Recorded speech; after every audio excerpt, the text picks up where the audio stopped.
अस्सलाम वालेकुम नाजरीन। ड्रामा सीरियल नकाब की नेक्स्ट एपिसोड में आप देखेंगे इस जारा की जैसी सारी जायदाद हुई इस तैमूर के नाम पर, जिसके बाद तो वो अपने असल रंग रूप निकालना शुरू कर देता है।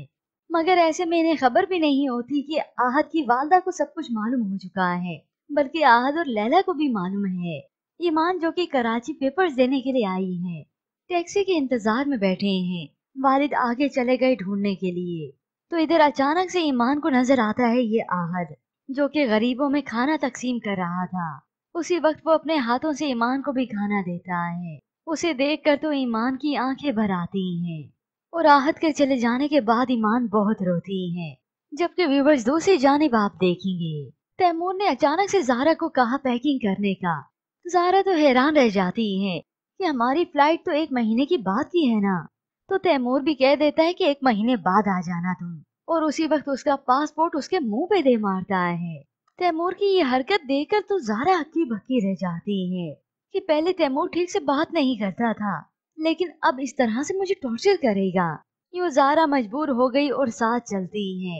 अकेली कैसे रह सकती थी, मगर ये मालूम नहीं कि अपने हाथों से ही अपने हाथ काट के दे दिए। यहाँ पर बिलाल जो कि घर वापस आ चुका है, तो वो लैला को सफाई पेश करता है।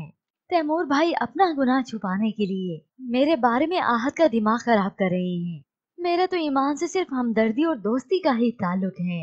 एंड इसी वक्त लैला की वालदा जो कि चुपके से इन दोनों की बातें सुन रही हैं। अब हो सकता है लैला यहीं पे ही इतराफ कर दे कि ये आग इसकी भी लगाई हुई है। उस दिन तुम गाड़ी तो लेकर गए थे ना। हाँ, ये अलग बात है, मैंने कह दिया कि ईमान साथ थी, क्योंकि मैं तुम्हारे नाम से अपनी पहचान पर शर्मिंदा हूँ।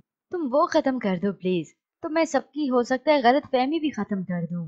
अब ये तो बिलाल बहुत जल्द करेगा, खास तौर पर जब ये अफसर बन के सबके सामने आएगा। और लैला को तब बस पछतावा ही होगा कि उसने अपने हाथों से एक हीरा गवा दिया। मगर इससे पहले हो सकता है बिलाल को इल्म हो गया हो कि ज़ारा से उसके हिस्से की सारी प्रॉपर्टी ले ली गई है। अब बिलाल पहुंचा इस तैमूर के घर पर, उसी वक्त आकर सवाल करता है। तो इतने में ये तैमूर और ज़ारा भी घर पहुंच जाते हैं, क्योंकि तैमूर के वालिद तो बताते हैं कि वो ज़ारा का कितना ख्याल रखता है। तो बिलाल भी कह देता है, और इसी आजी में वो ज़ारा को तकलीफ देने की धमकियां दे रहे हैं। तभी तो ये बिलाल पहुंचा है यहाँ पर।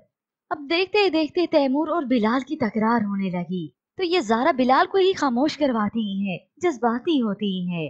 प्लीज स्टॉप इट, तुम्हारे बहनोई हैं ये। बिलाल जो अज़म कर चुका था कि अब अपनी बहन की खातिर नहीं बोलेगा, सिर्फ अपने लिए बोलेगा, अपनी इज्जत के लिए। ज़ारा को दो टोक कह देता है, पहले मुझे भाई तो मानो। अब बिलाल ने जब मुखातिब किया इस तैमूर के वालिदैन को, तो तैमूर को गुस्सा आ जाता है। उसी वक्त इसका गिरेबान पकड़ लिया, तो बिलाल भी आंखें दिखाता है। यूं आज बिलाल को बहुत अजियत होती है, बहुत तकलीफ होती है कि इन लोगों ने हमारे साथ क्या किया, मेरी बहन के साथ क्या किया। आखिर तन्हा बैठकर आसमान को देखते हुए अल्लाह से फरियाद करता है, किसी मजबूर को इतना मत सताओ कि वो तुमसे आजिज आकर खुदा से मदद मांगने लगे। अब ये सब कुछ तैमूर और उसके वालिदैन को याद हो तब ना। वो तो इस वक्त के फिरौन बने बैठे हैं। लगता है उन्हें कि सब कुछ हमेशा अच्छा ही होगा, लेकिन बहुत जल्द उनके तख्ते पलटने का वक्त भी आ ही गया।